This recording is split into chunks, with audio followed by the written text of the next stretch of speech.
Good afternoon, and welcome to the Accessibility and Disability Policy Webinar Series. My name is Randy Turner, and I'm the Accessibility and Disability Rights Coordinator with the Governor's Committee on People with Disabilities. Today's focus is traveling towards a level playing field, tips for pursuing disadvantaged business enterprise certification.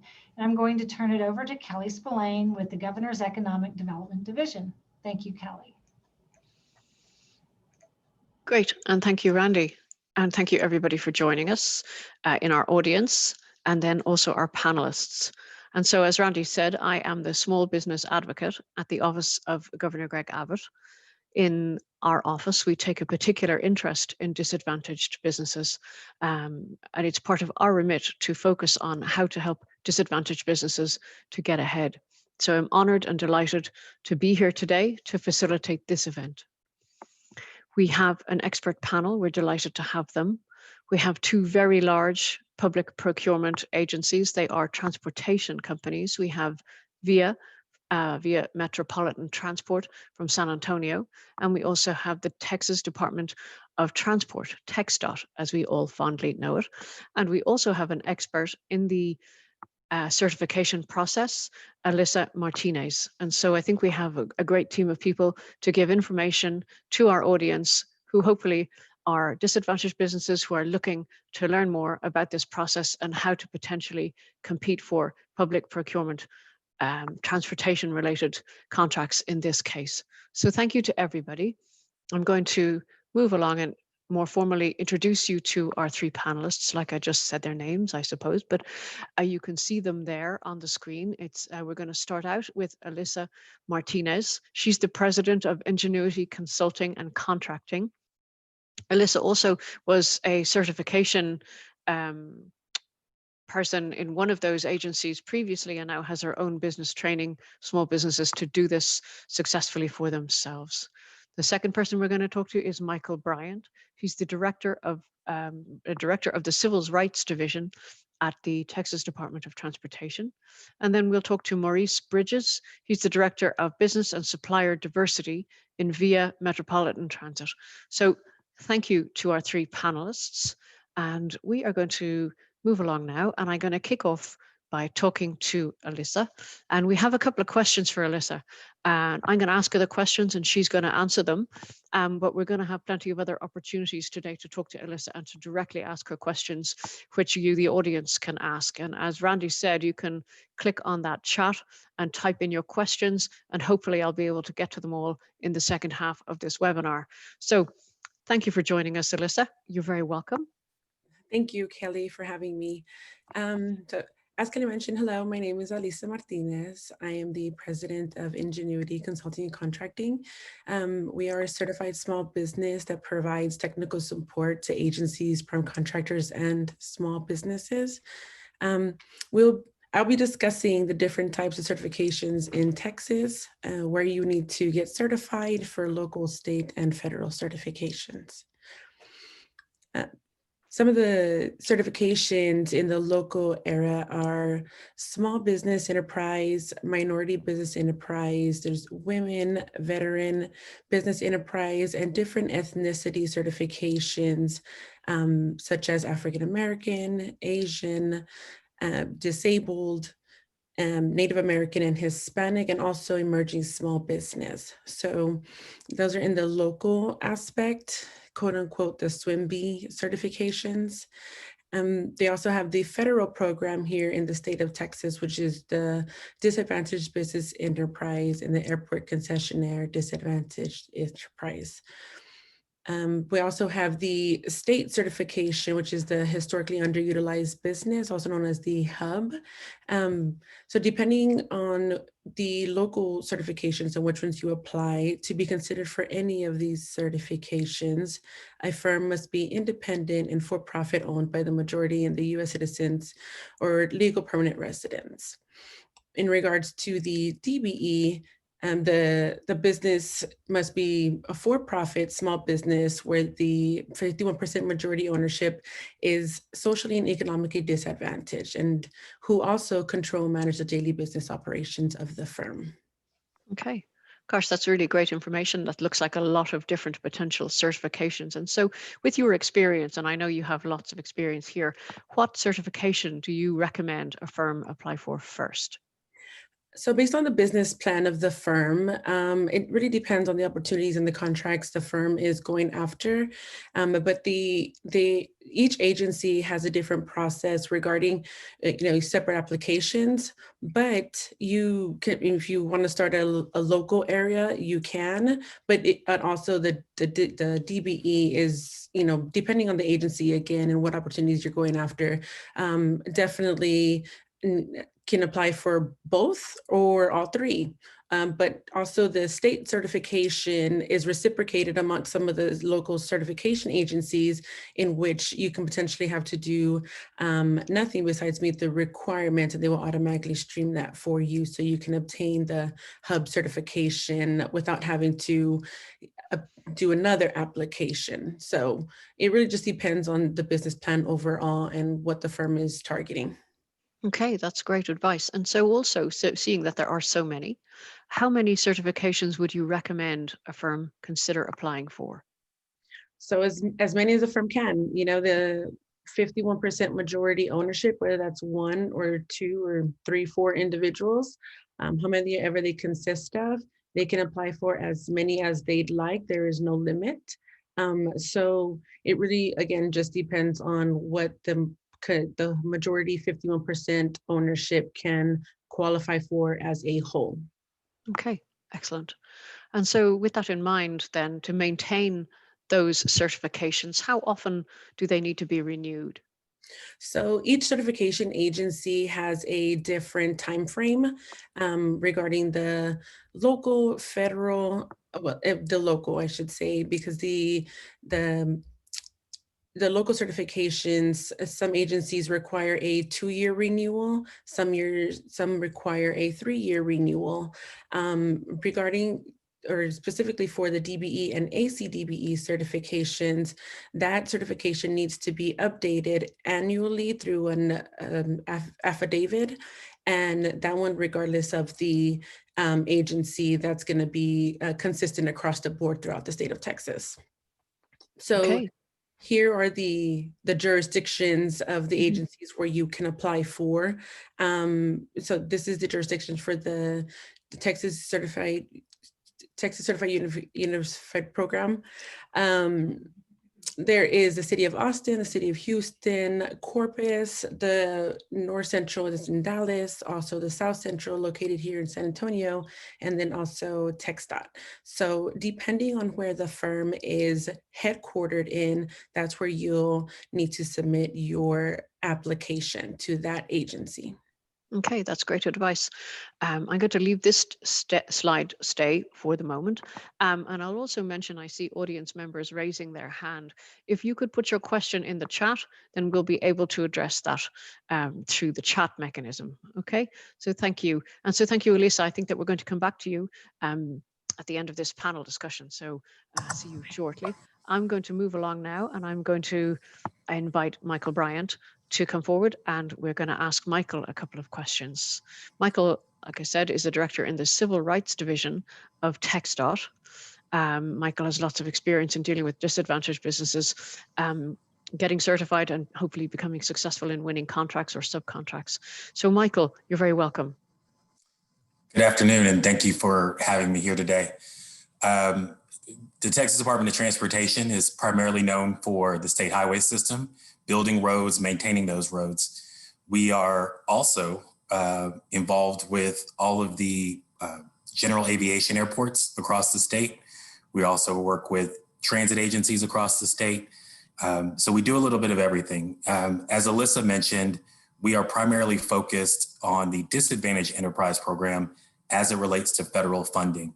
So many of our construction highway projects use federal funds, and therefore the DBE program is the most applicable certification for those things. The HUB program, or the Historically Underutilized Business Program, is a state program that's administered by the Comptroller's Office.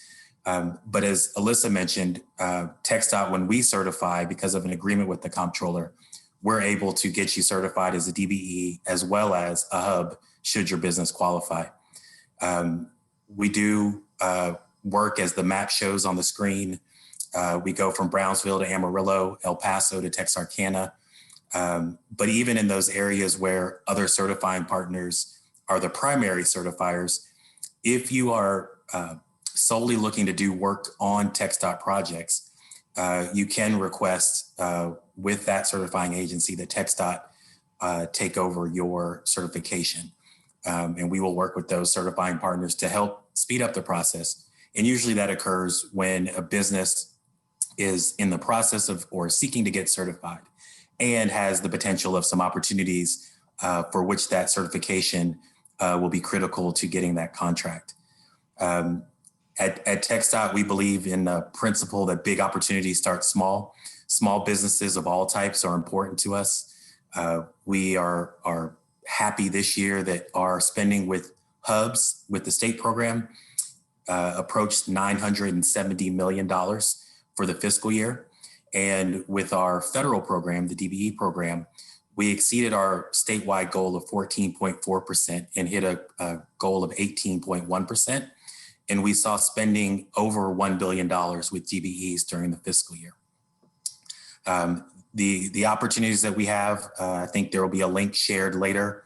We have a BOSS guide, which is the acronym for Big Opportunities Start Small, that identifies various divisions within our department for which you can seek opportunities. And in some instances, such as with construction and maintenance, if you want to be a prime contractor, there's a separate process that applies to all businesses, big or small, for pre-qualification in order to bid as a prime contractor. And there are two different levels for that, as well as with professional services firms, primarily design, engineering, surveying, and some others.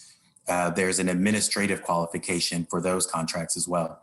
And that's working with our procurement, engineering, and professional services division.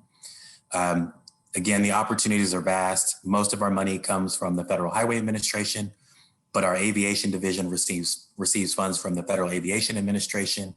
Our public transportation division receives funds from the Federal Transit Administration. And with those programs, we administer the DBE program. And in the case of larger airports, most of the commercial airports that most of us fly in and out of, or hopefully we'll get to fly in and out of soon more regularly. When you see vendors in the airports, you see rental car companies and other services provided at the airport, there is one additional certification, the Airport Concessionaire Disadvantaged Business Enterprise certification. And so that one's a little unique for us and can get off a little bit from the larger discussion, but certainly happy to talk about any of these things as we move forward with this discussion today. Excellent, and thank you so much, Michael, and congratulations to TxDOT for those successful metrics having been met. That's really great to hear, and obviously I know that you'll want to be building on that power and strength for next year and moving forward, and ideally wanting more and more small businesses to come forward to compete. And so just, you mentioned a lot of really good information there. I just want to clarify one or two things. First of all, I'm certain of the answer of this, but let's just ask the question anyway. Do I have to be certified to work with TxDOT?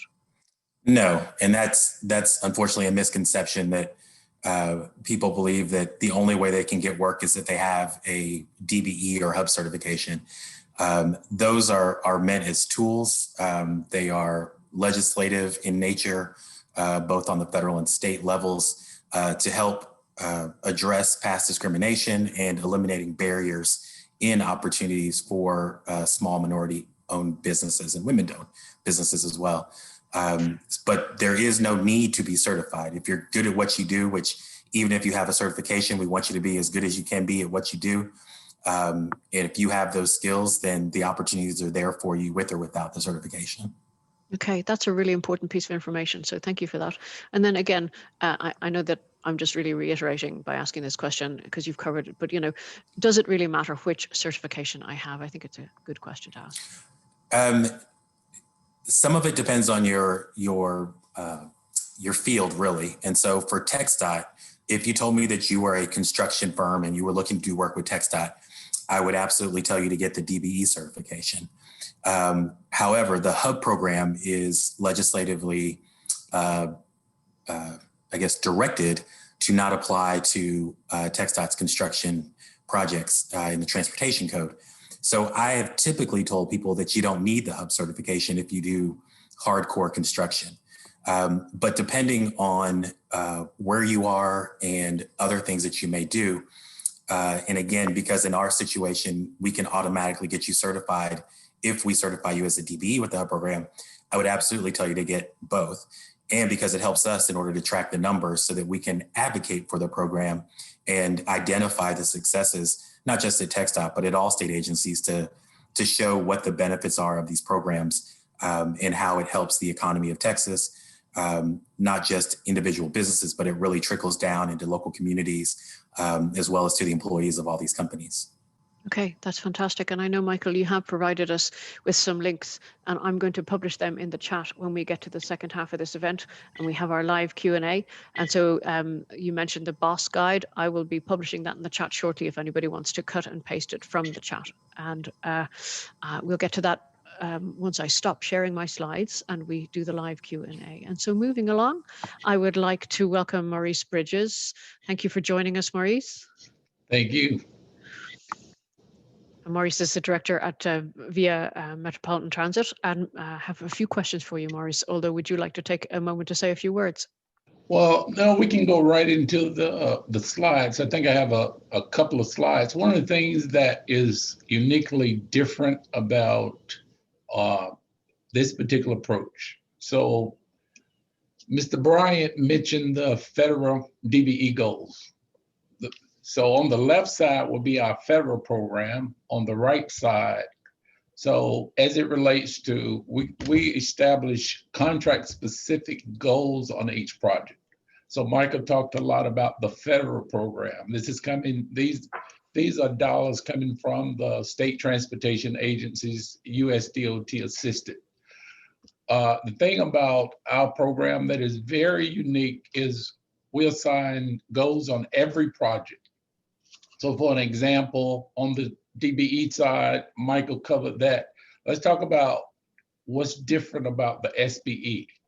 The SBE plan is really a race conscious goal. So that means it's not race conscious, it's a SBE goal that is race neutral, so that it doesn't matter where you are, it's based on a size standard, right? So as an example, all of us could go in business today and we could have an SBE certification. It's based on the size of your business as opposed to race or gender. So when you look at the map, our service area for SBE participation is really the entire state of Texas, as opposed to a particular local program.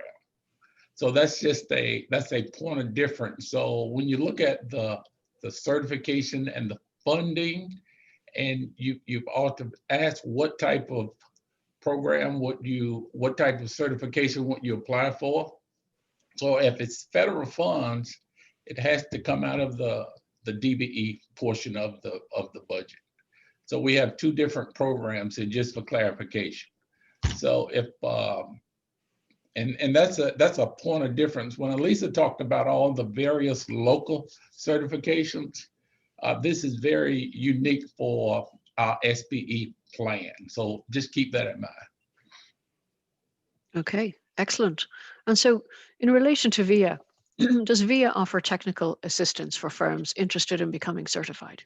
Yes, and I think I may have a slide or two that could talk to that. One of the things that we discovered early on is from the standpoint of, and I just start from the very top, we do a lot of outreach throughout the state of Texas, primarily in Bexar County, but because the SBE program is a race neutral program, we're looking all over the state of Texas for opportunities. So the very first thing we would want you to do is to register on the VIA web portal, because one of the things that does is every opportunity that comes up that goes out for solicitation, you will actually get a notification in your inbox. So you can opt out of it, but that's the first thing we like for you to do. And I think we have that information to share with you as well.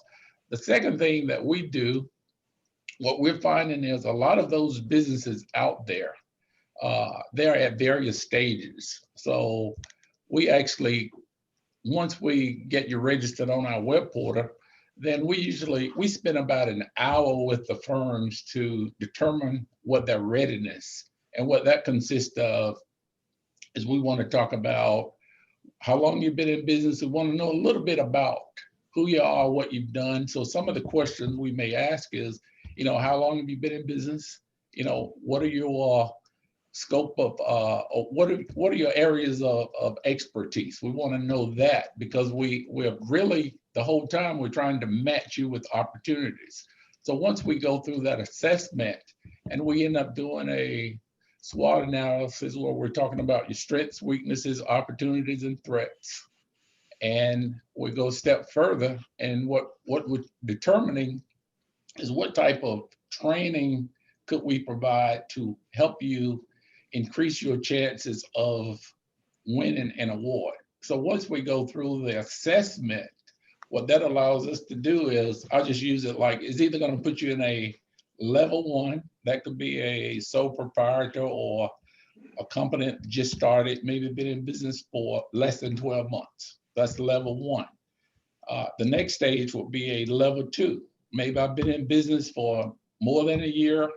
I've completed some small contracts, perhaps served as a subcontractor. So we're recording all of that. The level 3 would be those firms that may have been in business for a while. They have working capital, they have bonding, insurance, and all the necessary things. So they would be, and perhaps they've served as prime contractors in some instances.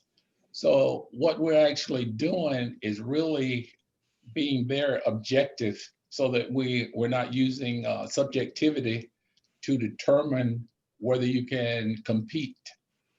We decided to go a step further because once what we're finding in our assessments, that a lot of the firms are in business, but they still need technical assistance. And there's 1 or 2 myths out there whereby they feel like, well, okay, I've gone through all this. Why should I do all this? So we want to be able to guide them, and we provide technical assistance and helping them determine, what their shortcomings are. And that allows us to work with some of the service providers throughout the area to provide that type of support. For an example, there may be some of the types of technical assistance that we provide would be assistance with bidding and estimating. A lot of the small firms, especially the very small firms, they have the technical expertise, but lacking the back office support. So they might need help with accounting, bookkeeping, marketing. So all those various areas that we provide help in. What we've added to the mix here most recently is all of those certifications that Ms. Martinez talked about. We're providing assistance with completing the application. So we can't certify you. There are 6 certifying agencies in the state of Texas, but what we can assist them with is putting the paperwork together, making sure that everything is in good order, and so that we're trying to increase their chances of winning a contract. Now, what we're really doing is sort of getting you ready for the party. So now, if I go to slide 5, all the upcoming bid opportunities, as we test your readiness, and we have a record of what those strengths, weakness, opportunities, and threats are. As the bid opportunities come up, then we can better able to steer you to the right contract opportunity. And when I say the right contract opportunity, if we've done an assessment and the largest contract that you've been awarded a $100,000 contract, and Micah has $1 million contract that you want to bid on, most likely we would say that's not the right thing to do. So we want to help firms grow. at a modest, was trying to set them up for success. So as we identify those bid opportunities, then we're coming back and we know exactly what their capabilities are. We have a database with the South Central Texas Certifying Agency. We have about 3,200 or we're right over 3,000 firms. So those are the individuals that on the VIA platform, we have about 325 or 30 firms that we're working with on a regular basis. And these are the firms that are getting all of our upcoming contract Okay. opportunities, what have.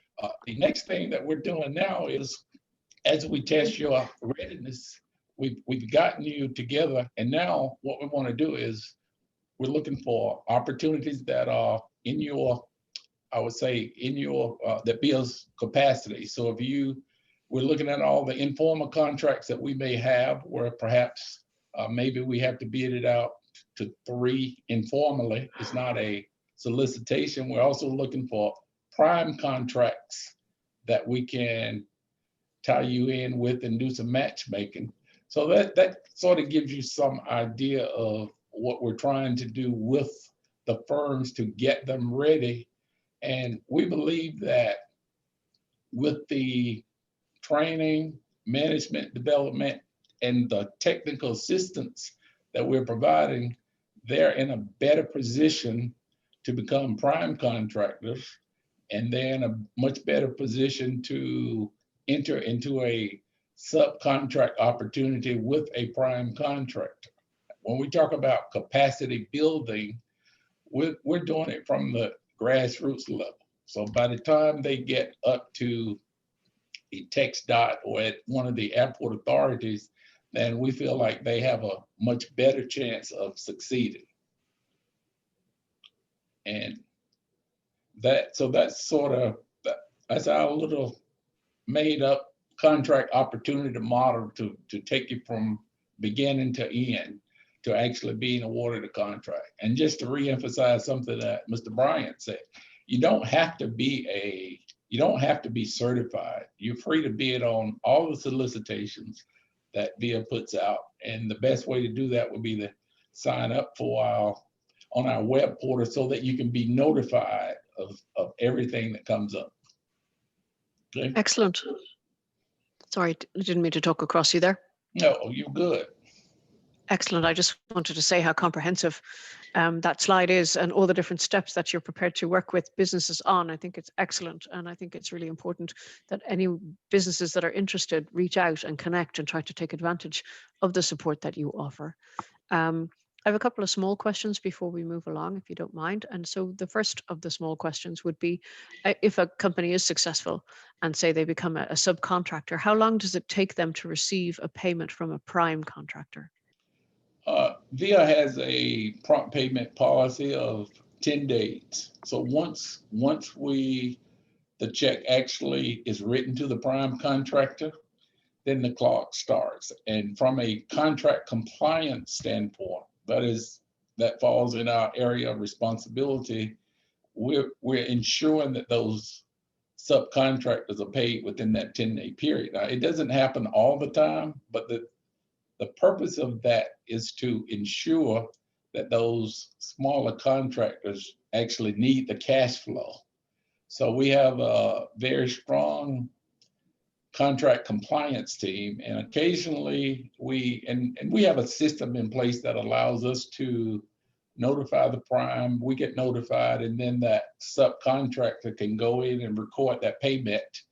And occasionally what we tend to do is we may have to give some of the prime contractors a friendly reminder, but that's the whole point of that. So that's actually, it's a 10-day prompt payment that we have. Okay. And like you say, that's really important for the cash flow of small businesses. So that's great to hear. And then one final question, again, for companies that are thinking about getting into public procurement and competing for contracts, they may hear the term NAICS codes and may wonder what that is. Maybe you might share with us what NAICS codes are. Just in short, it's a 5 or 6 digit code that is set up to identify the type of work that you do. And when you fill the application out, I mean, you can have as many NAICS codes. I think we ask for 5 or 6. Sometimes, occasionally, we may run into contractors who say they can do all things. So we just simply ask the question, look at your tax returns for the last 2 or 3 years. Tell us, where did you make your money? And focus on those NAICS codes. The example that I use that I love, but my staff hates it. So the NAICS code would be equivalent to if you had a fire at your house and the fire truck is coming and you don't have your address visible. So if your NAICS code is 1, 2, 3, 4, 5 for painting, and we have a contract and we're sending it out trying to identify you, I would not get a hit if you don't have your NAICS code. And that's one of the things that we do as we do our assessments, we're making sure that those NAICS codes are directly tied to what their true capability is. And oftentimes it may get overlooked, or perhaps maybe they've been in business for 5 years, and 5 years ago they were just a painter, and now they've had, construction or concrete work or what have you. So that gives us an opportunity to sort of double check that before the actual bid comes out. Okay. And in a way, it's sort of like giving the businesses an opportunity to code the strengths that they have so that they can then be matched to potential contracts. Yes. That's really that's a very important point, because the connection would be, and we have instances where perhaps, and I give you an example. I won't call his name, but I tease him all the time. He's a general contractor. We've had a lot of concrete work. So I met him a couple of years ago, and he's like, "Well, I see y'all are doing VIA's doing all the bus stop improvements. Why am I not being notified for the concrete or the passenger amenities?"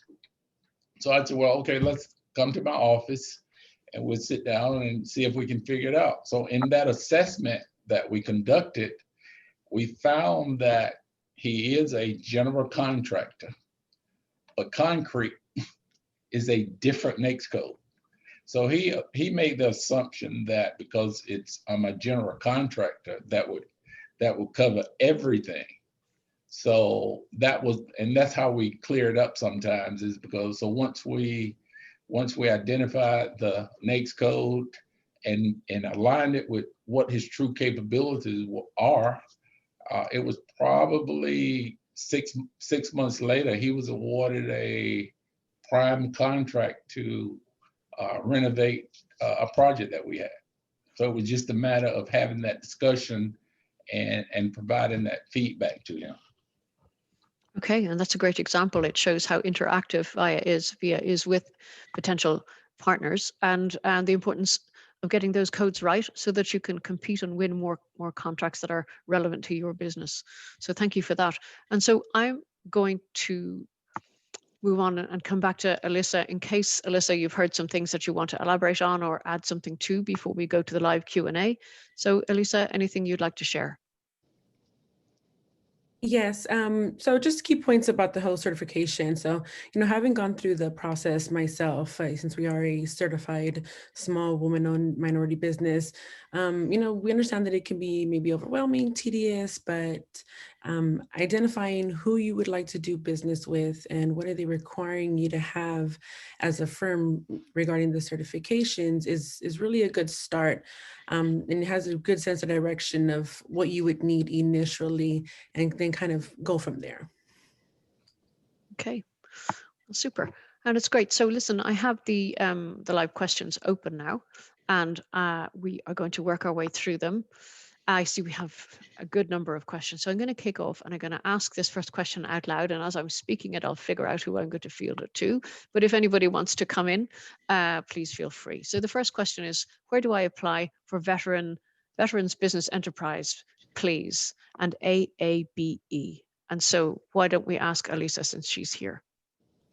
Yes, so at this moment, regarding the 6 certifying agencies, the South Central Texas Regional Certification Agency are the only one right now that has the African American Business Enterprise certifications, and also the Veteran Business Certification. So that would be a good agency for you to apply for. Okay, great. And the next question, Can I add one thing real quick? Yes, please The do, other please do. piece with the States Hub program, the only sort of veteran it's slightly qualified for service disabled veterans, and I believe it's a 20% disability that has to be verified by a doctor. But that's the closest thing for a veteran with the state or federal program. And there's nothing currently, and only because I saw this question earlier, there's nothing currently that is directed just for people with disabilities at this point. But I have seen some legislation that is being proposed as we head into session that may aim to change that. Okay, great. And thank you, Michael. And so this Taylor, next can question. I, excuse me, Yeah. before you go, could we go back to I think the one with all the different certifications? I think it's Elisa's slide. That slide, sure. I'm going to share. When I share my screen, then I can no longer see. Okay, don't worry. But let me just say this. There was a slide where all of the local AABE, HABE, you don't have to go to the slide. So one of the benefits of having a race neutral program, so I could literally take everything that Elisa has on that particular slide, and they would fit under, all of those categories would fit under the VIA's SBE program. Right, okay, all right.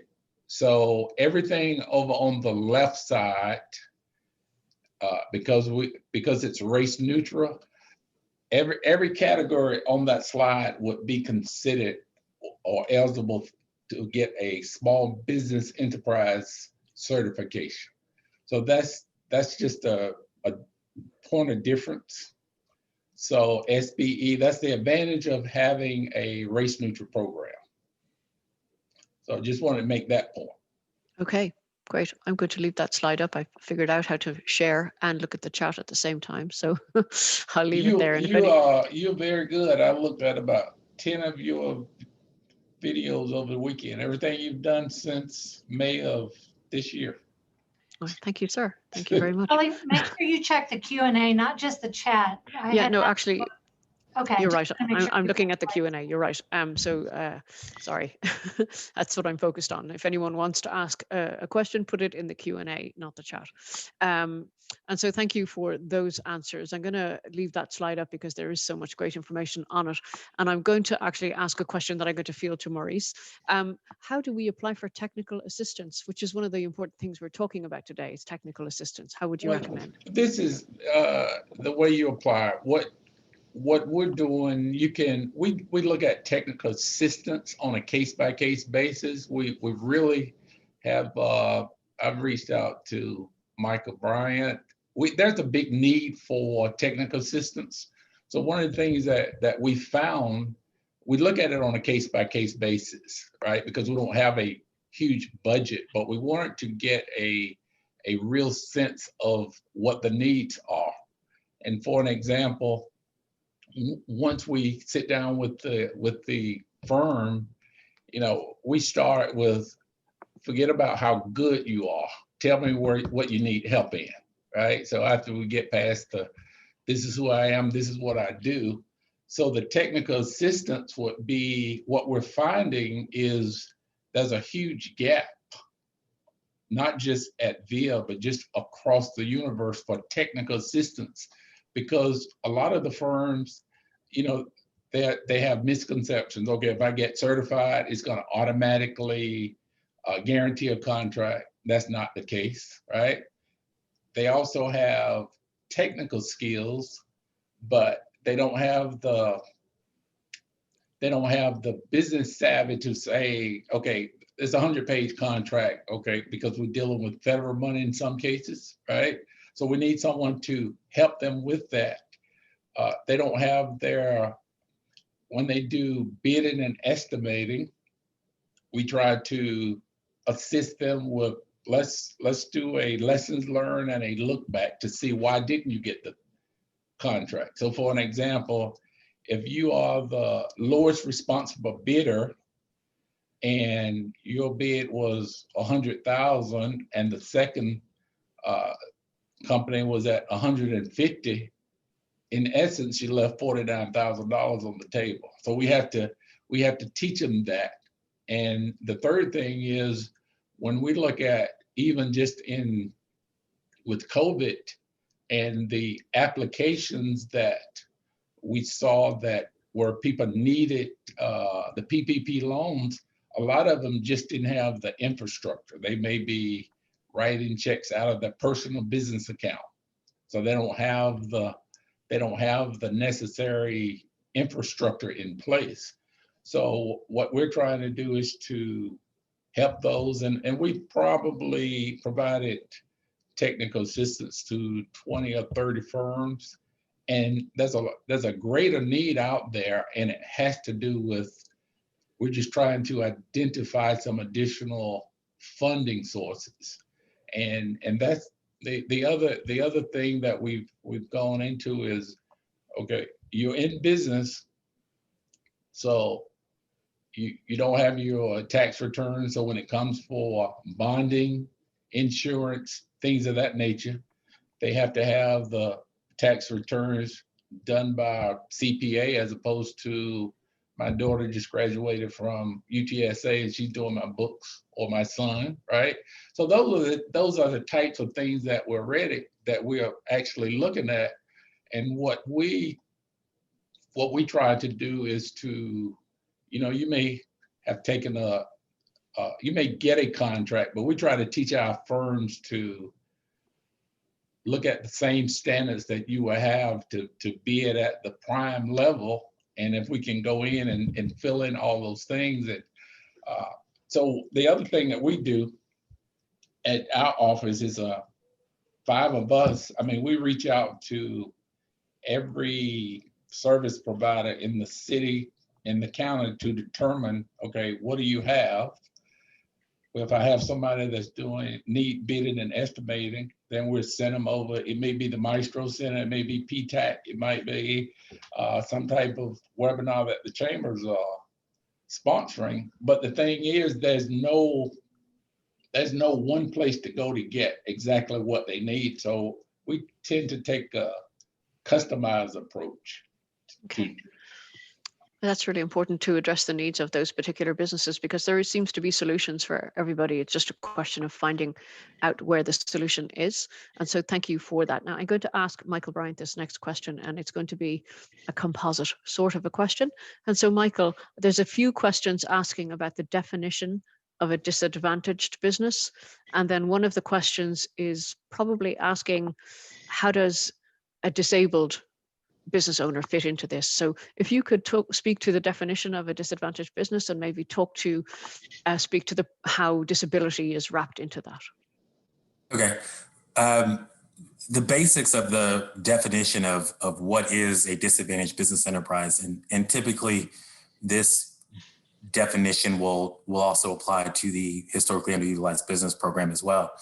But the first thing is that the small business is a for-profit. So if you are a nonprofit, these certifications will not be applicable to you. But if you're a for-profit small business with ownership and control of at least 51% of the business is by a person who is considered socially and economically disadvantaged, and again, has some control or has control and management, and is involved in daily business operations, you can get certified. There are income, personal net worth implications with the DBE program. It's about 1.32 million. There's a 3-year evaluation or average of your gross receipts, which can exceed just under $24 million. On average over the 3 years. There are some differences depending on those NAICS codes, the North American classification system that Maurice talked about earlier, where different codes may have slightly higher or lower gross receipt numbers. And so for persons with disabilities, the area where this really is applicable is explaining sort of social and economic disadvantage if your disability has impacted you in that way. There is I think a misconception about the program as well, that it isn't possible for anybody to be in the program. And so because of that social economic distinction and requirement, people have to address that in their application in order to get certified. There are groups, African Americans, Hispanic, Native Americans, Asian Pacific and subcontinent Asian Americans, and women are presumed to be socially and economically disadvantaged. And again, that is because these programs were created to address historical discrimination and to eliminate those barriers. And so that's not to say that the barriers haven't existed in other areas.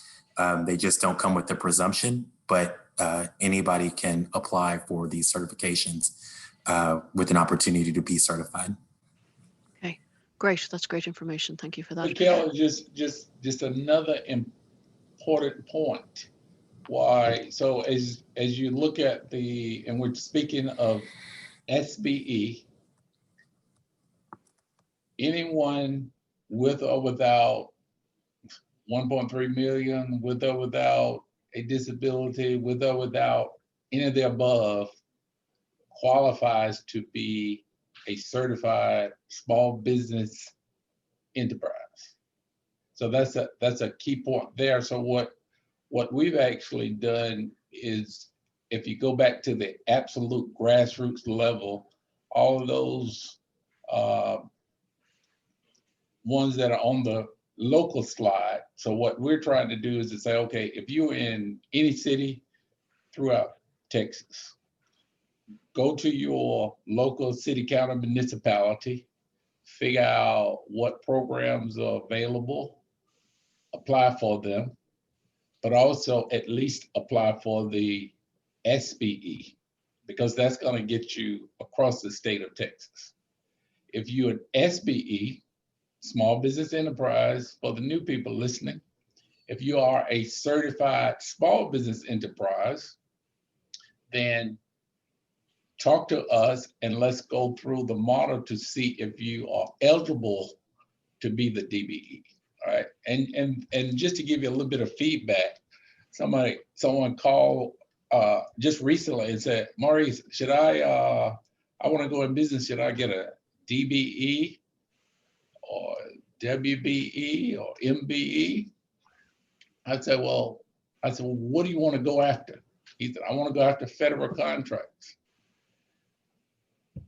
I said, okay, well, you need a DBE for the federal contracts, right? All the stuff that Michael talked about. So then, as we were having the discussion, so I'm really getting excited because I'm getting ready to send him a link to get the application and get someone to help him.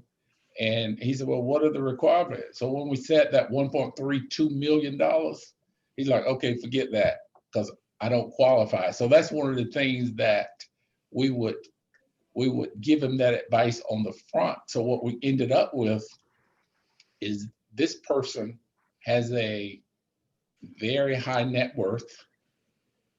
He and his wife are going in business together. They live in the San Antonio area. So what we walked away with is, in my opinion, you should go to the city or the county and apply for WBE and SBE. So that's what so sometimes we go from bottom up, and then for those high net worth individuals, that's why the assessment is very important, because quite frankly, you really wouldn't want to go through that entire application process to get to the very end and say, oh, my net worth is too high. So that's an advantage of that. Okay, great. Thank you, Maurice. I'm just going to take a moment to say that people are asking questions about getting a copy of the recording and a copy of the slide deck. And yes, everybody will have access to the recording. It'll be posted on YouTube and you'll be emailed a link. And also the slide deck will be shared, or a link to where the slide deck is hosted, so that you can see everything. And the slide deck, when it's put up, will include additional resource links that have been discussed during this event. So don't worry, everybody, you will have access to it. I'm going to ask a question now, and it is seeking clarification. And it's looking to find out if you go to, it's interestingly worded. It said, can you go to any one of the several certification agencies and apply for one or two certifications? And does that mean that you don't have to go to, say, a local agency and apply for additional local ones? So I think it's possibly seeking to find out, are there some certifications that cover other local certifications to save you applying for multiple? And I'm going to ask Elisa that. Yes, so my understanding of the question is if you can reciprocate your certifications throughout the agencies. So as of right now, the one that I understand that reciprocates and accepts the other certifications regarding local certifications is if you are certified with any other agency besides the SCTRCA, you can reciprocate that certification into the SCTRCA's certifying agency. They will, it's still a process, but you don't have to go through the full extended process, since they do have a reciprocity certification process with the other agencies. Regarding the DBE certifications, once the firm is certified with one agency in the state of Texas, there is no need to reciprocate, because the certification is valid throughout the whole state of Texas. Okay, that's great. It's great to know that. Potentially time saving for people. A couple of questions about specific definitions, and I might feel this to Michael Bryant. Are there certifications prohibited for ex-felons? And if not, which certifications would you suggest? I'm not currently aware of anything that would prohibit an ex-felon from pursuing certification. So I don't have any direction to put them in, other than if there's a certification that you feel is relevant to you or someone you know that might be in that situation. I think, researching what it is, what kind of business you're into. Certainly, if the business requires a license, that you would have to go through the Texas Department of Licensing and Regulation. There are some limitations, but I think they've been working to make some things easier for people to get on with business. And so, again, as I think everyone would sort of agree, I hope, is, reach out to the agency that you might apply to for certification and just, talk to somebody and kind of walk through those steps. Ultimately, it's about, getting as many people certified who want to be certified and who qualify. And again, trying to remove any limitations or misperceptions that you can or can't be this or that. So if you're in business and certification might help you, talk to whatever agency, whether it's TxDOT, SCTRCA, or any other certifying agencies in the state. Okay, super. And can I just add to that? I don't know what the criteria is, but I think it's much more relaxed because we work directly doing the PPP loan, that process. I know there were some issues that came up about whether a certified firm qualified for some of or an ex-felon or something, some type of record. And we work with SBA and they actually relaxed the standards to accommodate them. So I think that was very useful. Okay, super to know. Thank you. I'm going to ask this question because myself and my team get to ask this question a lot, and I'm very interested to hear what you guys think. And feel free, each of you, to say something if you care to.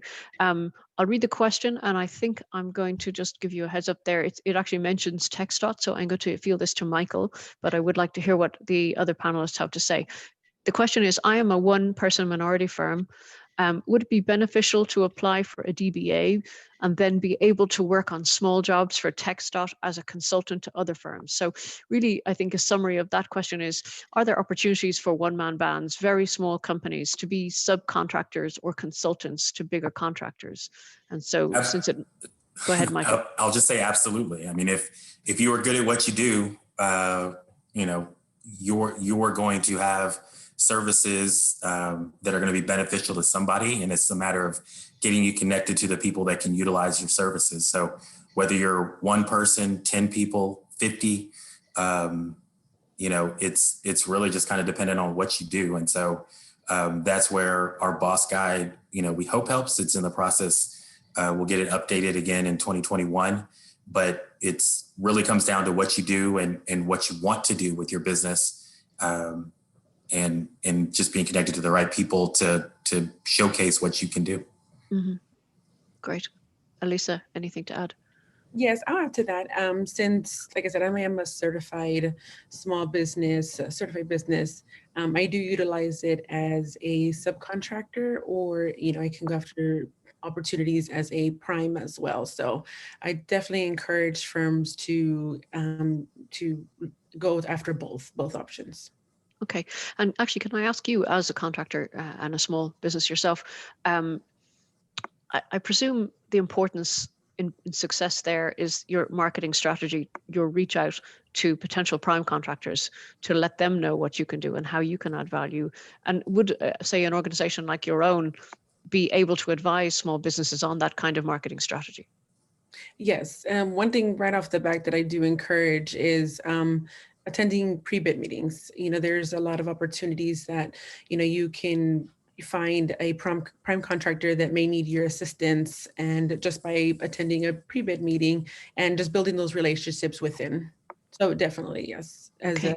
But yes, like that's one advice, but yes, there's multiple others. Excellent.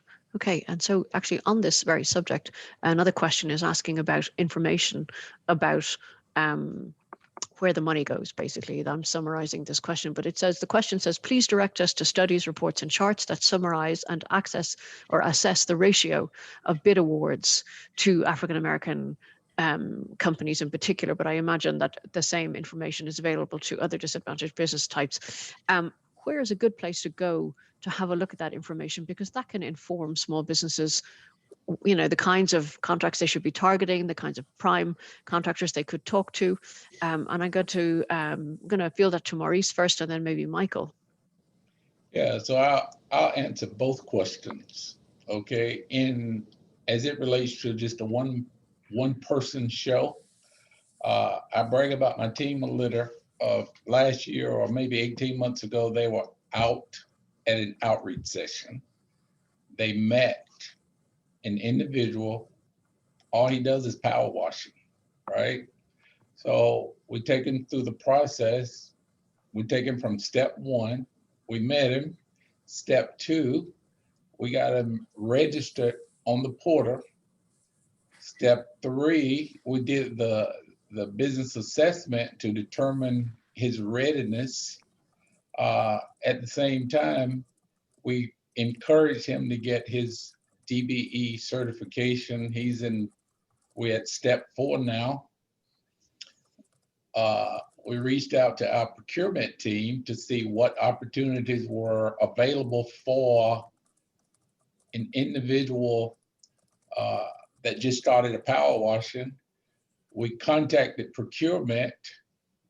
They awarded an informal contract just to get him going to do the power washing on the windows. And just to get him started, we in turn reached out to all of the other taxing agencies, you know, CBS, all 12 of them, and he actually ended up getting a contract at the Port Authority. So that system works. starting from beginning, going all the way around. So that supports my point. A lot of times you start out as just a sole proprietor. It's just, you just have yourself because you don't have the ability to afford to put someone on the payroll. So that's where we want to take you through that process. But at the same time, we're providing the technical assistance, but looking for some small opportunity that would create some cash flow.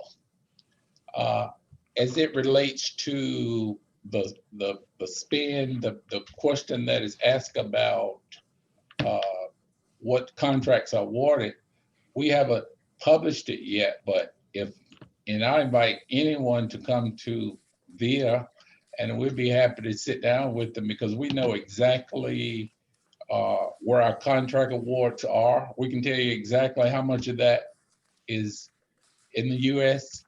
We can tell you how much of it is in the state of Texas, We can tell you how much is awarded to, because we live in Bexar County and the Bexar County surrounding areas. We can take it a step further and dissect it by city council, county commissioner precincts. We can also award it, all those acronyms that Elisa had on her slide. We can break it out and give you that information. And we encourage anyone that is interested in that.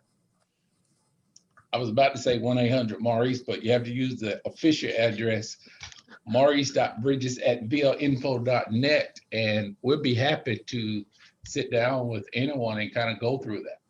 Okay, that's great, Maurice. I actually have your email address up there, and I'm sure anyone looking at their screen can see it. And we, like I said, we'll share the deck so they can access it that way too. And Michael Bryant, do you want to add any information about where people can get this kind of data? I was trying to find the question in the Q&A because if it's specifically, well, the part about bids, that's probably the more difficult piece. The comptroller on their website for the HUB program, you can look at HUB reports for every state agency, and you can see how much money that agency spent and which groups they spent that money with that are in the HUB program. And I think they have information going back currently through 2016 or 2015. For our DBE reporting, we're measured slightly differently. We are measured on the DBE program based on awards and commitments. So it's really sort of the front end of the contracting process, whereas the HUB program is really judging us on our spending. So really the back end after you've gotten the contract, which I ultimately think is the more important aspect. Because if a company isn't making money, then we're doing something wrong, because that business won't be around if we can't get them more contracts and actually get them paid on those contracts. Okay, that's great advice. The HUB information on the comptroller's office is really, really good. And it really does facilitate people understanding how the money is being spent and who's winning those contracts. And it's a great place to look. I'm going to move along and ask a fairly straightforward question now, and I will ask Elisa this. Somebody is asking, are the City of Houston's certifications for DBE and SPE accepted? Actually, this is for Maurice. Are the DBE and SPE certifications from the City of Houston acceptable to VIA? Yeah, so when the answer is yes, but I have to talk you through the process of how to get it, right? So for an example, if you have certification from any other agency other than the South Central Texas, which is where we live, the only thing you have to do is you apply through South Central, and they basically would just, it's reciprocity. I mean, they accept that. The same occurs for out of state, because we're dealing with federal funds. So if there's a firm in any other state other than Texas that have the DBE certification, then they apply through South Central Texas and make that include their home state certification. And then that's basically, there are some questions that probably is asked, but we accept those as well. And I'll just add on to that as well. So whenever I saw another question in the Q&A about if you were an out-of-state DBE, and I'm assuming it's a DBE. If you're out-of-state certified DBE firm, then you can apply for an interstate DBE with any of the certifying agencies. So you can obtain a Texas Disadvantaged Business Enterprise certification, in which it's kind of a reciprocity. The proper term is the interstate application for that. So yes, you can apply from different agencies to Texas as well. Okay, great information. And a quick question for Maurice. Somebody is asking, Maurice, if the program that you've spoken about to help businesses get to winning contracts, I suppose, and get them ready to apply, is that program free? Everything we do is free. That's why we're trying to, I mean, and quite frankly, that's the beauty of it. All of the technical support. Imagine the regulations, we have a staff. So we are advocates for disadvantaged and small businesses. So therefore, all the work that we do is just we're basically campaigning on your behalf to get you contracts. So when I look at the technical assistance, the application, even the technical assistance that we've gone a step further to help with the DBE and SBE certifications, then that's no cost to you. And that brings me to another point, because the need is so great, then, I mean, ideally, TxDOT, if you're listening, we could use $1 million, but we're trying to find some additional funds, because ideally what we'd like to be able to do, it's 5 of us, and we'd like to be able to perhaps award a supportive service contract with maybe a task order where we could have 3 or 4 consulting or professional firms that are working with the small businesses. And when you look at the span of control, I mean, we'll probably end up working with 40 or 50 businesses over the next 12 months, but the need is so much greater. So it is free to you, but I had to give you the Maurice version of it. Thank you for that, sir. I'm just going to pause for a moment and ask Randy, how are we doing for time? How many more questions do we have time for? We still have 15 minutes. Okay, super, great. We're scheduled till 2:30. Excellent. Okay, well, so moving swiftly along, I have a straightforward question. I'll ask Alisa this. It's a straightforward question. Does a DBE subcontractor need to be bonded? That would be depending on the opportunity they're going after.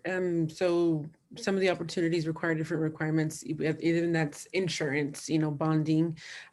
So I'm assuming maybe Maurice and Michael can elaborate a little bit further on the opportunities and the different requirements on that, but it really just depends on the opportunity. Yeah, okay. Kelly, I think just in procurement will correct me if I'm wrong, but I think for bid bonds for less than 100,000, it is my understanding that VIA will waive that bond. What some prime contractors have done or will do is they may include that subcontractor as part of their bond. But what we're trying to do is with the technical support that I just mentioned, we're basically trying to teach them to get all of the back office and all of the information in place so that they can be bond ready. And that's just simply, I have all the information in a package. It's put together. If I win a $1 million contract, then I can just go out and apply for a bond. And speaking of the bond readiness, the USDOT also has a bond program whereby once we complete the technical assistance to help them, I think the USDOT may guarantee 75% of that bond. So that makes it much more easier for them to win to be able to get the bond, but we have to find the money to help them to get to that point. Great to know. So thank you. I'm looking at further questions, and somebody is asking for contact information for these panelists, and I'm showing it at the moment in the slide, but again, you'll be able to access the deck after the event. So no problem for anybody here. You'll be able to get that information. And a good question, actually fairly straightforward one again, where can we find the list of NAICS codes that qualifies or disqualifies a business from obtaining a DBE? I'll ask Elisa that. There is a website that has a list of all the NAICS codes, and it does have the description and the size standard for that. I can definitely send the link so if you want to send it out as well. And it's really, it was not about disqualifying specifically, it really just as whatever the average gross receipts over the last 3 years of the firm is, then each NAICS code has a size standard, and you can't exceed that size standard based off of your gross receipts. So it really just depends on how much gross revenue the business is obtaining over the last 3 years. Okay, great to know. And so I'm looking at a question here, which is an interesting one, and I'm going to adapt it slightly. They're asking, the question is, can you apply as an SBE if you are out of state, but already certified as a DBE in Texas? And so is that an indirect way of asking, can you apply to compete for contracts as an out of state company? How about that, Michael Bryant?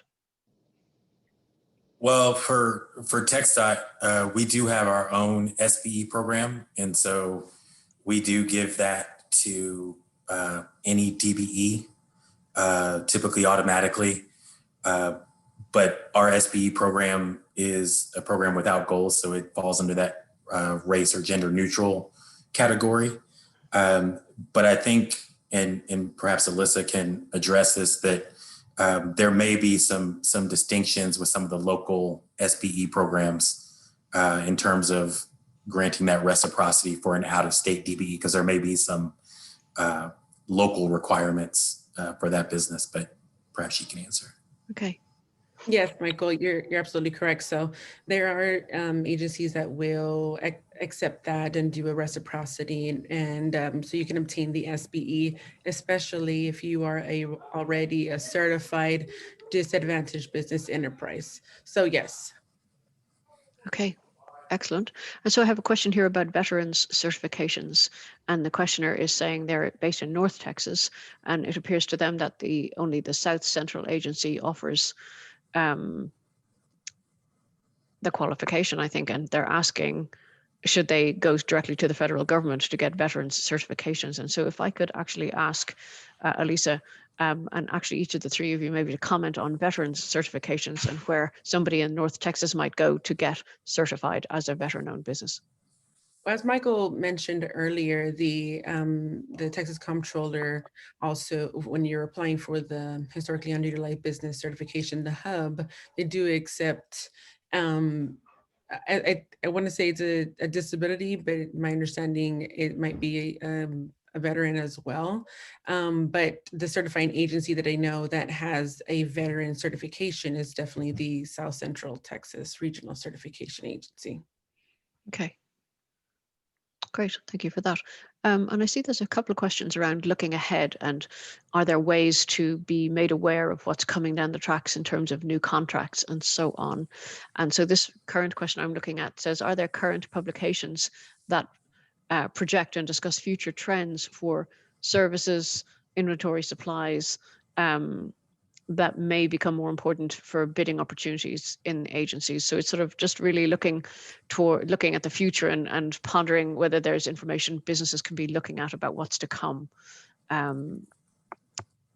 So Kel, I can answer that. Okay, let me just give it to you from a community standpoint. On Wednesday of, I think, day after tomorrow, we're doing an outreach with the Hispanic contractors of San Antonio right here to talk about upcoming opportunities.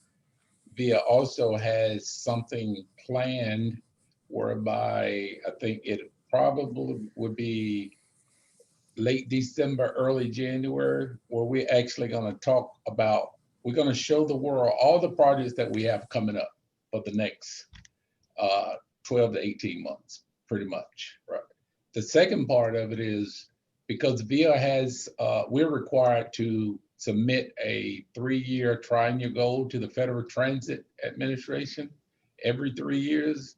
You go to our website, that goal, it's right there. It basically has, we've broken out, we're going to get $6 to $8 million of federal funds over the next 3 years. And we've actually made it available to you, and we broke it out by NAICS codes. So you can go to that, download it. You got to sign up on our site first. And what that will tell you is, it won't tell you exactly what the award is. It just will break out how the $6 to $8 million, and just from my memory, I know we have about $2 million worth of concrete work that we have over the next 3 years. We have about $1.5 million of electrical work. So you can go directly to that report and see exactly how that particular 6 to 8 million is broken out. So that should be helpful. And the other thing that will do for you is, if we try to look ahead and provide that information. So if I were starting a business and I had to choose between painting and concrete, if you look on that particular project and you see that VIA is going to be awarding over the next 3 years, $2 million worth of concrete work and $100,000 worth of painting, then perhaps I think I would say I'm going into the concrete work. So that's just an example of how you can use the NAICS codes. Now that's just for VIA. You have to do that same kind of homework as you go around to the other agencies. Excellent, thank you. Any other comments on that, Michael or Alyssa? No, okay. Well, so I see a couple of questions about nonprofits. And so with respect to the people who are interested to find out about that, I'm going to ask the question of any of the three of you. Are you aware of opportunities for nonprofits to do business with, say, VIA, TxDOT, or other public procurement agencies? Does anyone have any knowledge about that? Well, up until last year, I think maybe for the last 3 or 4 years, the Lighthouse for the Blind in San Antonio has held the office supply contract for VIA. So that's just one example. Okay. Yeah, Well, I would agree. A nonprofit can certainly work with TxDOT just like any other business. The only difference is a nonprofit would not be eligible for one of the certifications that we've discussed today. Okay. Okay, great. Super. Well, thank you for that. Just Kelly, just to re-emphasize what he just stated. So that's a perfect example of, earlier there was a question about, is a nonprofit eligible for the certification? The answer is no. But there again, they're just competing, just like any other contract, and they were the contract of choice on our office supply business. Mm-hmm. So that's a perfect example. Okay, great. And I see a couple of questions about recertifying, and they're sort of asking what is the process and how long does it take roughly? And I'll put that to Elisa generally. I know there are many different qualifications to apply for, but recertifying, is that as complicated as the first time? How long might it take? No, so the first time is definitely a lot more tedious than the renewal process, but depending on the agency, so I know, the SCTRCA for the local certifications is every 2 years. I believe the city of Austin's every 3, maybe going on 4 if they haven't passed it yet. But in regards to the DBE is every year. So it's an annual affidavit that's needed. Both processes, in my opinion, are not as tedious or complex as the initial one, but there is verification information that is need to be submitted in order to ensure eligibility, on your renewal. Okay. So I would just recommend contacting each agency, and they have it on there when you apply online, since everything is kind of pushing online, and they'll have that that time frame within. Yeah, and just to add on to what Alyssa said, typically in the certification process for the DBE program, once a completed application, which means everything has been submitted, the agencies have 90 days to make a determination on that application. Sometimes it may go longer. COVID has presented some opportunities to extend it if necessary, based on guidance from the U.S. Department of Transportation. We certainly try to get things done. It doesn't always happen within the 90 days, but that's on a case-by-case basis. When it comes to renewals and updates, I know there was a question, someone said that they thought they were coming up on their 90-day grace period for their renewal.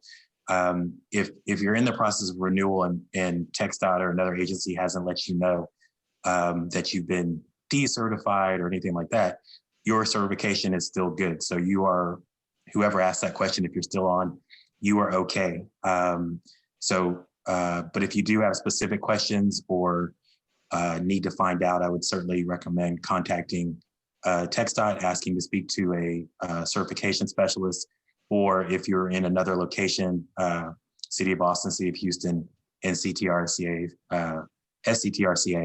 And apologies for the acronyms. There's obviously South Central that we mentioned, and then the North Central Texas Regional Certification Agency handles the DFW area, or DFW areas.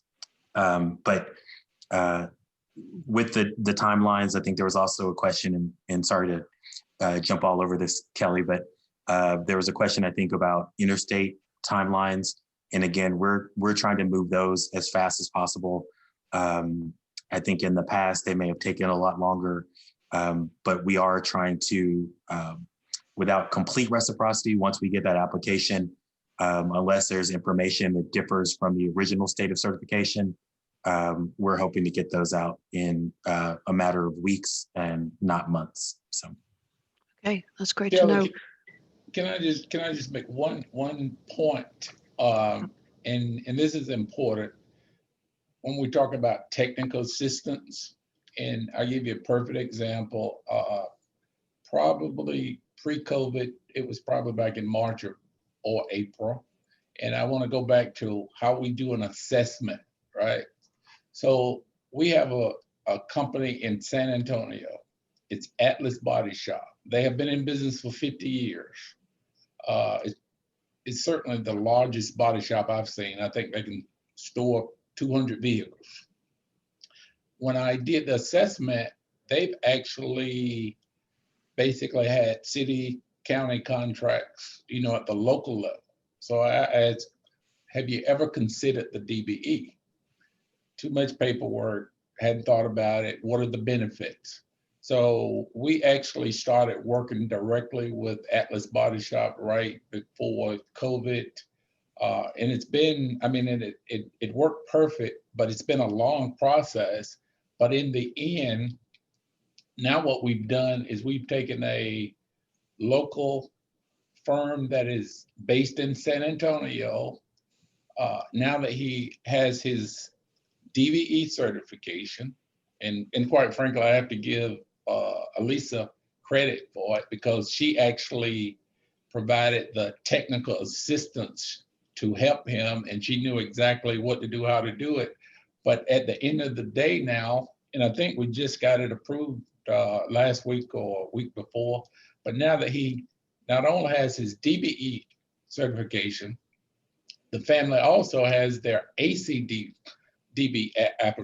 certification. So that means we have the ViaTrans, that's a contract that is going to be awarded. We have a relationship with Yellow Cab, that's going to be, he's eligible for all of that because we're using federal funds. And then when you go to the airports, think about now we've taken a local firm and elevated them to the top. He can go in, he can bid on any contract at the airport, rental cars or anything. So we've taken them from a very local standpoint to making them national. And that's what building capacity is.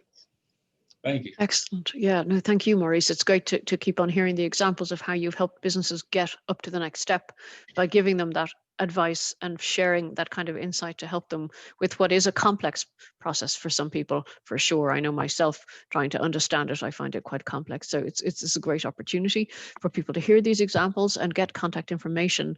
And thank you all, by the way, for jumping around like that. This is the time of the event for that.